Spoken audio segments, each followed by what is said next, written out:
If we want to build healthy relationships, it is time for us to stop pretending. Look at verse 9. It says, do not lie to each other, since you have taken off your old self with its old practices. Sometimes I think we lie to others about who we are because really we're lying to ourselves. We don't want to look in the mirror and admit and accept what we see. Do you know anyone in your life who is just not self-aware? Like they have no idea that they just dominate conversations, or that they show up late to everything, or that they make everything about them. You tell a story about your kids, they tell a story about their kids. You tell a story about a trip you went on, they went to a better place. Recently, I got honest with myself about how I was not a good listener. I started to realize that even when someone was talking, I was thinking about what I was going to say next. And I don't know why I'm smiling, because it's not a good thing. It's a terrible thing. And guys, I'm working on this, okay? It's not that I don't want to listen. It's just I have a lot to say. That's why you're all here today, right? I have a lot to say. Sometimes I dominate conversation when I sense that the other person isn't in a sherry mood. Do you know what I mean by that? I'm one of those people that I don't do well with conversational space. You know, some people are okay with just quiet, and some people aren't, and I'm not. And so when somebody else around me, if I feel like they're quiet or if I feel like they're insecure about a situation, then I will just fill the space with words. So a few months ago, I had lunch with a very close friend of mine, and I wasn't having a great week. So I completely dominated the whole lunch with my problems and my kids' issues, and on and on and on I went. And I could feel myself doing it, but I don't know, I couldn't stop. And looking back, when I look back on the lunch, I could sense that my friend was holding back, but I didn't know what to do, and I didn't want to be pushy. And I felt like, well, if she has something she wants to talk about, she'll talk about it.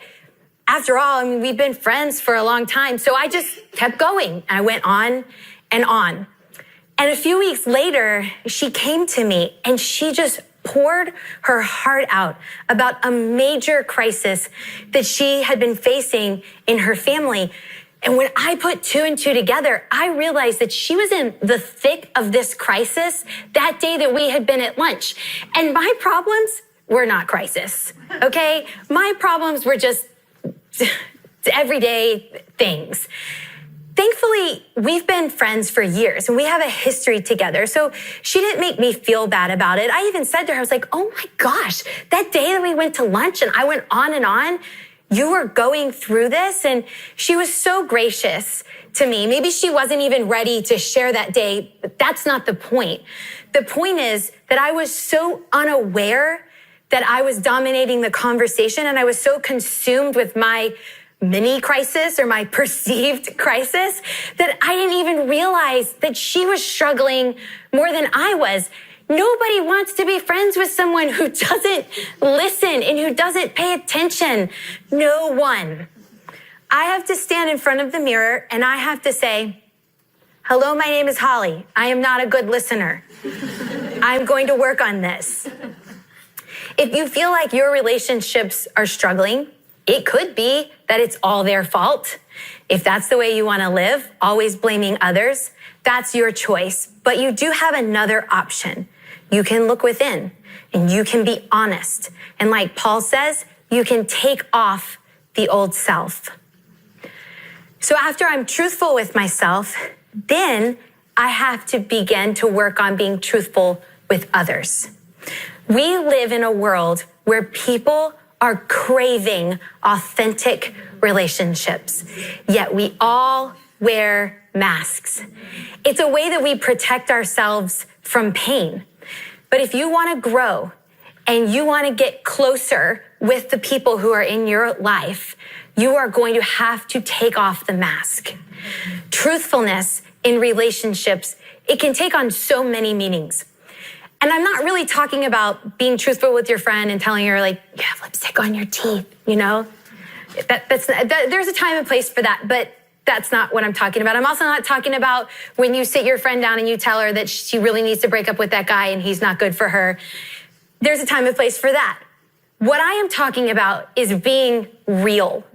No one wants to be friends with somebody who they feel like is pretending to be someone that you're not, pretending to be perfect, which, by the way, is the stupidest thing that you can pretend to be because it really just looks like you're hiding something. I had a girl in one of my groups one time that she was so perfect, and every time somebody shared about anything, she had a solution, something that she had learned, and how, well, we don't have money problems because we have an envelope system, and we don't ever fight because we just sit down and talk it out. And it's like, I don't want to go to lunch with her. She's just going to make me feel bad about my life, Even pretending that you know about something, but maybe you don't. Nobody wants to be around that. I don't think that we realize how much social media can cause damage to our real life relationships. Have you ever been scrolling through Facebook or Instagram and come across a post by a friend that you know, like a real life friend, and thought, liar. It's all lies. She's such a liar. I know her. She does not love waking up at 3 o'clock in the morning to breastfeed her baby. Subconsciously, it makes you trust her less. So listen to me. I'm not just talking about when other people lie. I'm talking about when we pretend. When you put something on social media to make yourself look good or to make yourself feel better, you're actually hurting your real life relationships because the people that know you are going, liar. It's not true. And then subconsciously, it injures your relationship with them because now they're like, well, if she lied about that, how do I even know if she's telling me the truth? Some people take this idea of honesty too far, and they're constantly verbally vomiting, but they're always over-dramatizing their issues for the sake of attention. That isn't honesty either.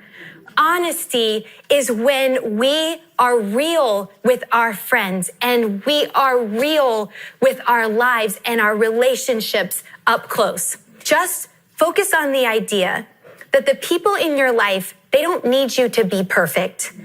And they certainly don't need you to be a basket case. Healthy relationships are built when both parties are growing, when you're able to see something in your life that you want to work on and you change it.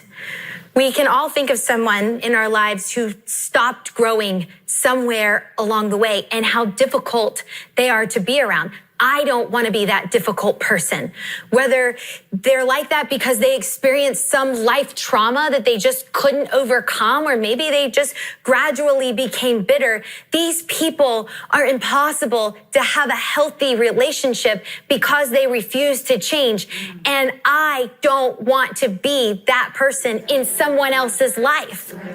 Paul is telling us, take off the old self. Take off that mask. Stop pretending.